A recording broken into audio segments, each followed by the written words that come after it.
guys, welcome to my YouTube channel. By the way, I'm Maverick Garcia, a second-year student at Trinidad Municipal College, taking up Bachelor of Science in Office Administration. So for you, I will report the whole semi-final topic in this second semester of GE8, which is Science, Technology, and Society. So this video content is for my educational purposes. So what are you waiting for?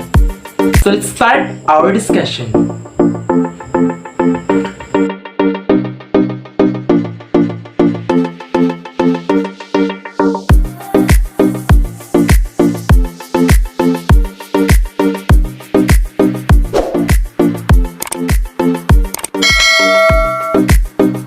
So our topic is all about science, technology, and society. So what is science, technology, and society? Science, technology, and society, or SDS, is an interdisciplinary field that studies the condition under which the production, distribution, and utilization of scientific knowledge and technological system occur. The consequences of these activities upon different groups of people. So let's talk about the lesson 3, the good life. In ancient Greece, when we try to understand the world and the reality about something, we also try to understand about ourselves. For Plato, in an attempt to understand reality and the external world, man must seek to understand himself too. Aristotle gave definitive distinction between theoretical and practical sciences. Truth is the aim of the theoretical sciences, logic, biology, physics, and metaphysics. Good is the end goal of practical sciences, ethics, and politics. So let's contrast and compare between Plato versus Aristotle views. So first is Plato. He claims that despite the reality of the changes, things remain and they retain their ultimate oneness, that you remain to be despite of the changes occurred or happen. Good life simply is par for good wealth, game, and power. And Plato claims that the good life is idealist. For Aristotle, he believed that things are changing and impermanent. Good life can only be attained through living virtuously and doing things that are not against his will. And Aristotle believed that the good life is realist. So both assert that virtue was essential for happiness or good life. Aristotle and how we all aspire for good life. The end goal of life is happiness. In contrast to Plato, who thought that things in this world are not real and are only copies of the real in the world of forms, or mimetic theory. For Plato, there are two realities, the world of forms and the world of matter. So what are the two realities? So again, the world of forms and the world of matter. So first is the world of forms. Entities are only copies of the ideal and the models only real entities. World of matter, things are changing and impermanent. Example. Normally, we see ourselves in front of the mirror before or after going to bed. At night, we are looking at ourselves without pimples on your face. Unfortunately, in the morning, there's a changes happen like a new pimple that grows on our nose. On Plato's point of view, the person who slept last night without pimple and the person the next morning with pimple is the same person despite the occasional changes happen. So happiness as the goal of a good life. John Stuart Mill asserts that an action is right as far as it maximizes the attainment of happiness for the greatest number of people. Different school of thought, all of which aim for the good and happy life. So they have 5 different schools of thought. So first is Materialism, led by Democritus and Leucippus. People are clinging onto material wealth as a primary source of the meaning of existence. Hedonism, led by Epicurus. The end goal of life in acquiring pleasure. Life is about obtaining and indulging in pleasure because life is limited. The mantra and slogan of hedonism is eat, drink, and be merry, for tomorrow we die. Stoicism, led by Epicurus. To generate happiness, one must learn to distance oneself and be apathetic. Apatheia, free from emotional disturbance. Number 4 is theism. Most people find the meaning of their lives using God as a fulcrum center of their existence. The ultimate basis of happiness for theism is the communion with God. And lastly, humanism. For humanists, man is literally the captain of his own ship. Humanism emphasizes common human needs and seek rational ways of solving human problems.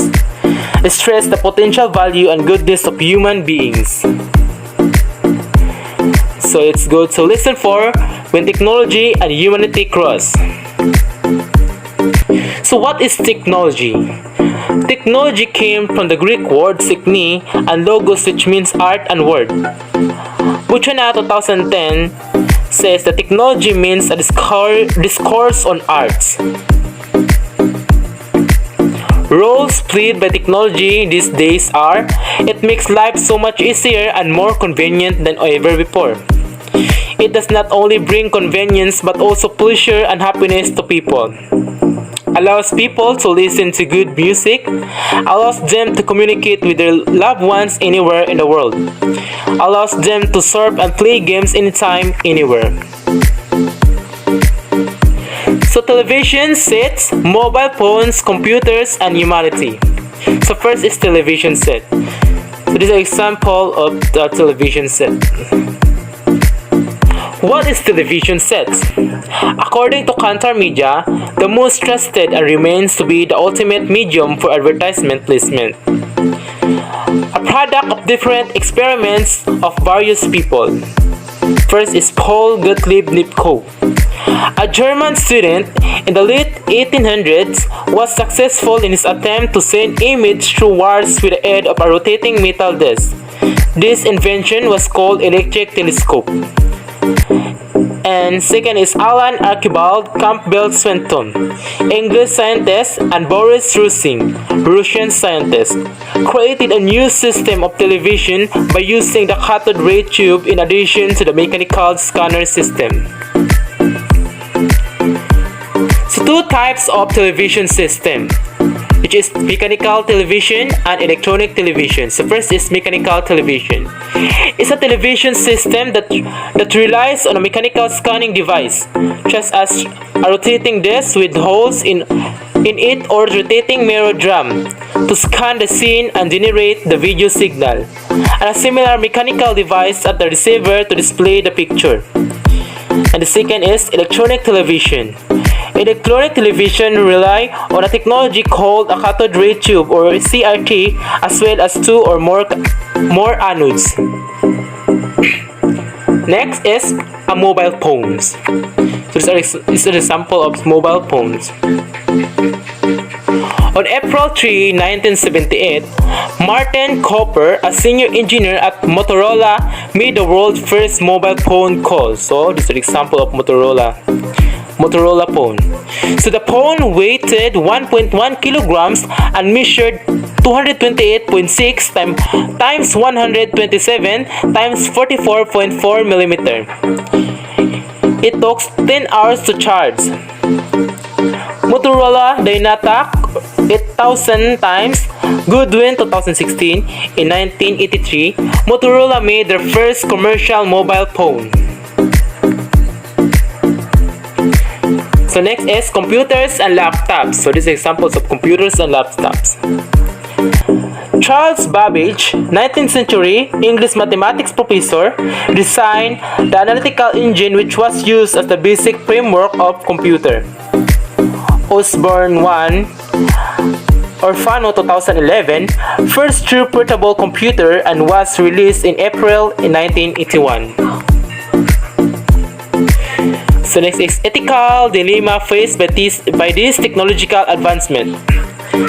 So these are the dilemma faced by technological advancement. First is most parents would argue that this device makes their children lazy and unhealthy, right?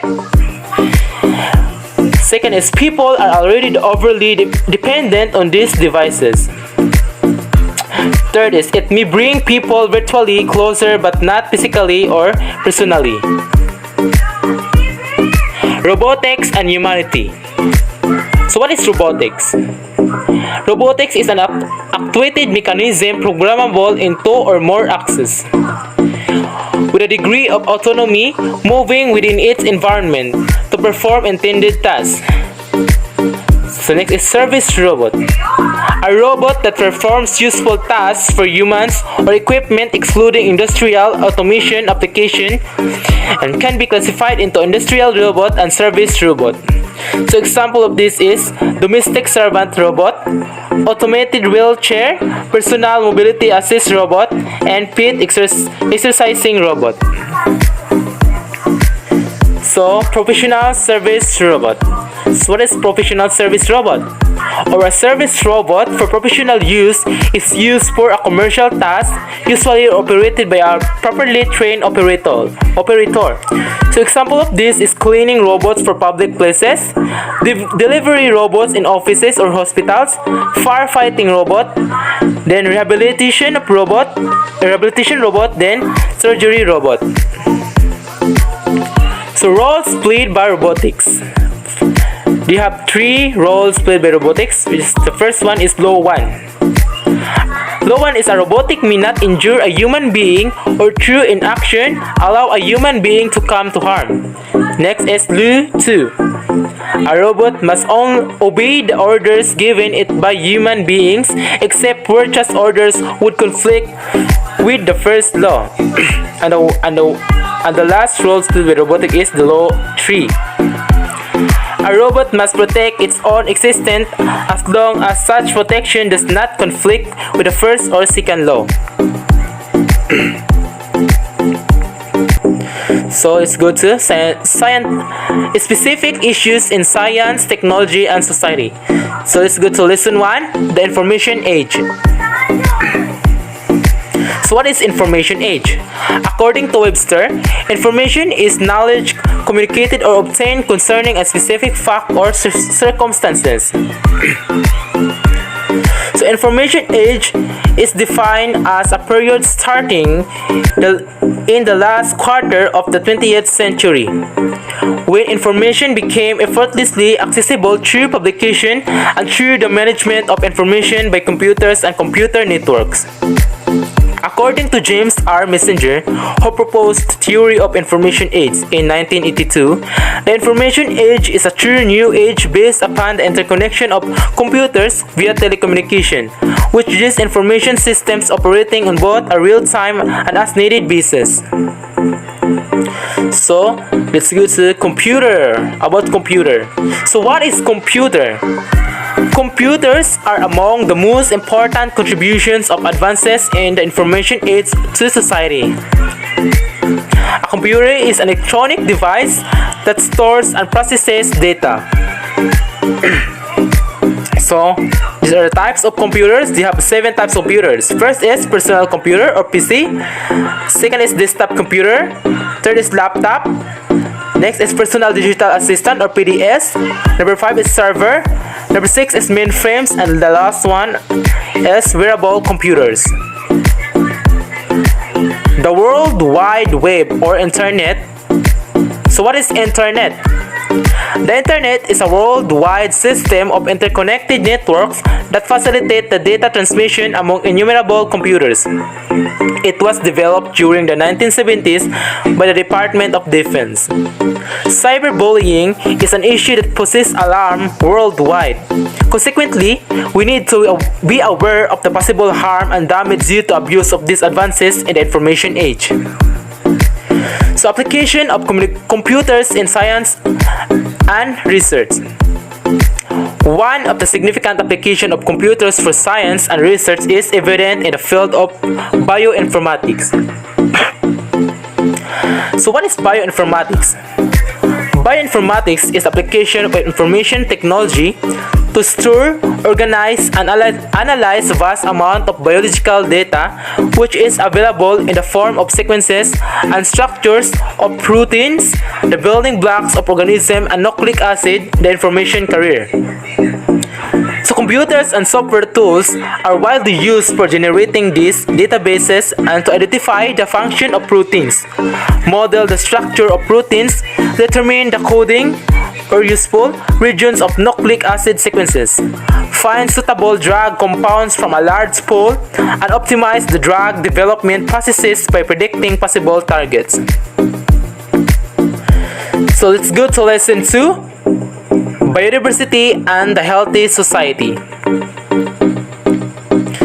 So biodiversity and ecosystem. So what is biodiversity?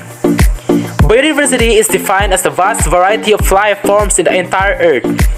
It encompasses all kinds of life forms from the single-celled organism to the largest multi-celled organisms. Its definition is in the structural and functional perspective and not as individual species. Another definition of biodiversity is the variability among living organisms from all sources, including terrestrial, marine, and other aquatic ecosystems and the ecological complexes of which they are part.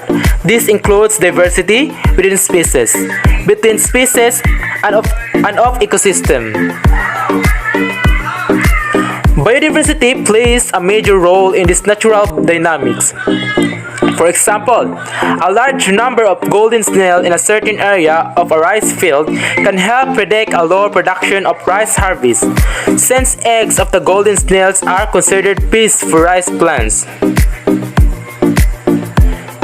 Trends in biodiversity. A trends in biodiversity could have erratic effects not only in wildlife or marine life but also in human beings. For example, humans inhabiting the forest will disturb the natural order of life. Trees and plants would be affected in the land clearing operation where the house would be built. The animals, insects, and all types of life forms in the cleared area would either be displaced or most likely be killed.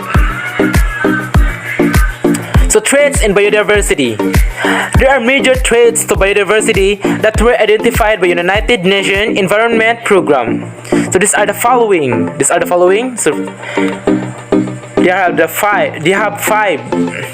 First is habitat loss and destruction. Second is alterations in ecosystem composition. Third is overexploitation. Fourth is pollution and contamination, and the last one is global climate change. Consequences of biodiversity loss. The loss of the biodiversity has many consequences that we understand, and many that we do not. It is apparent that humankind is willing to sustain great deal of biodiversity loss if there are concomitant benefits to society. We hope they are net benefits. In many cases, the benefits seem to occur to a few individuals only, with net societal loss. However, it is extremely difficult to estimate the future cost of losses in biodiversity or of environmental damages. So, nutritional impact of biodiversity. So, according to the World Health Organization, biodiversity is a vital element of a human being's nutrition because of its influence to food production for human beings. Nutritional and biodiversity are linked at many levels. The ecosystem, with food production as an ecosystem service, the species in the ecosystem, and the genetic diversity within species. Nutritional composition between foods and among varieties of the same food can differ dramatically, affecting micronutrient availability in the diet. Health, biology, and biodiversity. So the relation between human health and biological diversity is considerable and complex. With the current biodiversity loss at unprecedented rates, the delicate balance between human health and biological diversity is at risk. Environment-related illness. Some human illnesses that are found to be related with its environment include Parkinson's disease, cancer, chronic obstructive pulmonary disease, asthma, diabetes, obesity, occupational injuries, dysentery, arthritis, malaria, and depression. According to experts, climate change could also have a serious impact on human health and could deteriorate farming system and reduce nutrients in some foods. In this case, biodiversity increases resilience, thus helping adjust to new environmental conditions. Relationship between human health and the environment raise many ethical, social, and legal dilemmas by forcing people to choose among competing values. Many of the issues at the intersection of health and the environment have to do with managing benefit and risk.